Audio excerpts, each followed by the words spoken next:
So as much as I love the upper cage for my guy here, couple issues. The stand is very wobbly. So I've had to put zip ties to attempt to hold it together because it doesn't hold the upper cage. So if you're never moving your cage, you're probably okay. I have it backed up against this corner. The problem, I think, is that the upper cage is just too heavy for the bottom without a bracer bar going across. It is holding on. The other issue is here. I've rigged this with a stick, but there's big gap right here if you don't use the divider. So you're going to want to put a stick or something in there because that's a really big gap. So I just zip tied in a stick, and that seems to do the job.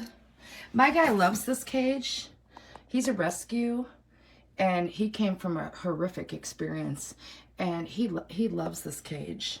And so buy it, but just know that you're going to have issues with the bottom. But I still like it, and he likes it. I like the height. I like the space. The stand just needs some reinforcements. What do you think, Lolly Bird? Lolly likes it. All right.